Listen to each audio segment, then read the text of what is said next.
আমেরিকার চালানো অর্থনৈতিক যুদ্ধের জবাবে এবার পাল্টা রণহুঙ্কার দিল ইরান।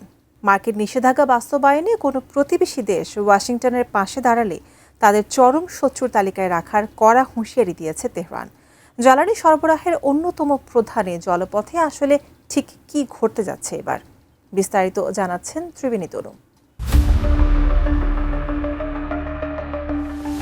ইরানের রাষ্ট্রীয় গণমাধ্যম IRIB-তে সম্প্রতি একটি সাক্ষাৎকার দেন দেশটির জাতীয় নিরাপত্তা কাউন্সিলের নতুন প্রধান মহসেন রেজাই। দ্য গার্ডিয়ান পত্রিকার প্রতিবেদনে তার এই সাক্ষাৎকার গুরুত্বের সাথে উঠে এসেছে। সেখানে তিনি প্রতিবেশী দেশগুলোকে সতর্ক করেন, আমেরিকার অর্থনৈতিক যুদ্ধে অংশ নিলে প্রতিবেশীদের শত্রু ভাববে তেহরান। ইরানের এই হুমকি মূলত মার্কিন প্রেসিডেন্ট ডোনাল্ড ট্রাম্পের নতুন অর্থনৈতিক চাপের পাল্টা জবাব। আল জাজিরা জানায়, ট্রাম্প ইরানকে অর্থনৈতিকভাবে পুরোপুরি একঘরে করার ঘোষণা দিয়েছেন। ইরানকে সহায়তা করলে কঠিন পরিণতির হুঁশিয়ারি দিয়েছে ওয়াশিংটন। মার্কিন অর্থমন্ত্রী স্কট বেসেন্টও এই হুমকিতে সুর মিলিয়েছেন। কোয়ালিটি সম্পন্ন আন্তর্জাতিক মানের still bar CSRM, committed for better still. যুক্তরাষ্ট্র ও ইসরায়েলের সাথে ইরানের এই লড়াই শুরু হয় গত 28শে ফেব্রুয়ারি। এরপর থেকেই তেহরানের ওপর একের পর এক হামলা চালাচ্ছে এই দুই মিত্রদেশ। আল জাজিরা জানায়, গত জুনে সই হওয়া যুদ্ধবিরতি চুক্তি ভেস্তে যাওয়ায় হরমুজ প্রণালীর নিয়ন্ত্রণ এখন ইরানের হাতে। এই গুরুত্বপূর্ণ জলপথ দিয়ে বিশ্বের 1/5 তেল সরবরাহ হতো।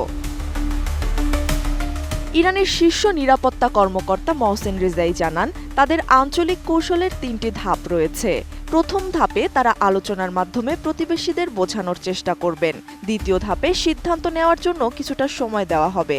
শেষ ধাপে সরাসরি ব্যবস্থা নেবে তেহরান। ট্রাম্পের সামরিক অভিযানে সমর্থন দেওয়া ইউরোপের মার্কিন মিত্রদেরও হামলার লক্ষ্যবস্তু করতে পারে ইরান। হরমুজ প্রণালী বন্ধ থাকায় মধ্যপ্রাচ্যের দেশগুলো বিকল্প পথ খোঁজার চেষ্টা করছে। সৌদি আরব এবং ফ্রান্স ওমান হয়ে বিভিন্ন বিকল্প রুট চালুর পরিকল্পনা সাজাচ্ছে। দ্য গার্ডিয়ান জানায়, বিকল্প এসব তেল সরবরাহ লাইনে আঘাত হানার হুমকি দিয়েছে ইরান। একই সাথে মার্কিন তেল ও বাণিজ্যিক কোম্পানিগুলোকে আঘাত করার হুঁশিয়ারি দেওয়া হয়েছে। তেহরান এখন পর্যন্ত কেবল আমেরিকার সামরিক ঘাঁটিতে হামলা করেছে। নিষেধাজ্ঞা আরও বাড়লে মার্কিন ব্যবসা প্রতিষ্ঠানগুলো হামলার নিশানা হতে পারে। এদিকে ইরানের প্রধান কৌশলগত অংশীদার চীন মার্কিন নিষেধাজ্ঞার তীব্র সমালোচনা করেছে। আল জাজিরা জানায়, এই নিষেধাজ্ঞা মধ্যপ্রাচ্যের সংকট মেটাতে পারবে না বলে মনে করছে বেইজিং। তবে যুদ্ধ এড়িয়ে শান্তি ফেরানোর চুক্তিগুলো বারবার ভেস্তে যাচ্ছে। সব মিলিয়ে ওয়াশিংটন ও তেহরানের এই দ্বন্দ্বে পুরো অঞ্চলের নিরাপত্তা বড় ঝুঁকিতে পড়েছে। ত্রিবেণী তনু, ATN নিউজ।